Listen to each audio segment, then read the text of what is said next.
Hi, I'm Eliza. I'm a Wellbeing coach with Plus, working on the Restart scheme.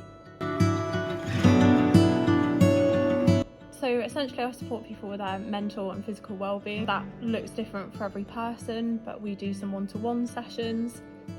We run group workshops around things like confidence, resilience, things like that, and also peer support so people can get together, and that's really valuable, especially since lockdown, where people can actually just meet other people and realise you're not alone.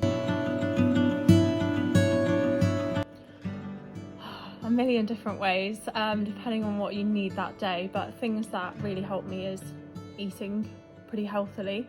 We all love our treats, but I cook a lot of veg, and I find that really helps me. I go sea swimming, which is easier in the summer than in the winter, but it's brilliant for you. So it might be a bit extreme for some people, but if you don't feel like jumping in the sea, you can just do the breathing. I really like breathing for mental health. And my favourite one, do you want to know my favourite one? Absolutely. So my favourite breath that you can do anywhere, it doesn't involve any counting or remembering, it's super simple. It's called the psychological sigh. And essentially, you just take 2 long inhales through your nose without breathing out in between, and then breathe out through your mouth. So it goes like...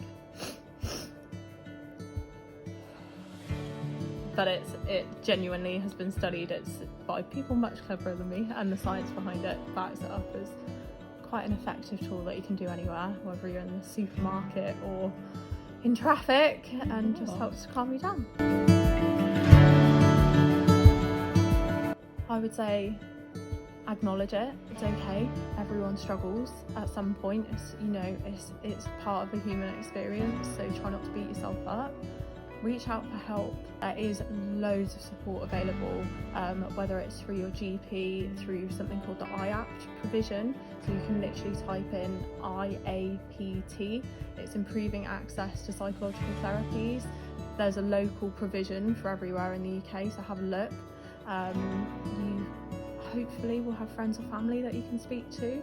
But if not, if you're involved in CTEC, you should have an employment advisor or somebody that you can speak to, and just be patient. If you are really struggling, it sometimes feels like you're alone, and I think probably I've said a million different ways of connecting, but connect with somebody, whether it's Samaritans or just anybody that you can get it off your chest. Don't hold it in. Things do get better with time. You just have to figure out ways that work for you, and don't worry if the things that work for other people. If sea swimming is the last thing on the planet that you want to do, don't do it. If you prefer walking, we prefer kind of watching movies or writing. Whatever works for you, just find a little bit of a comfort toolbox and use that really.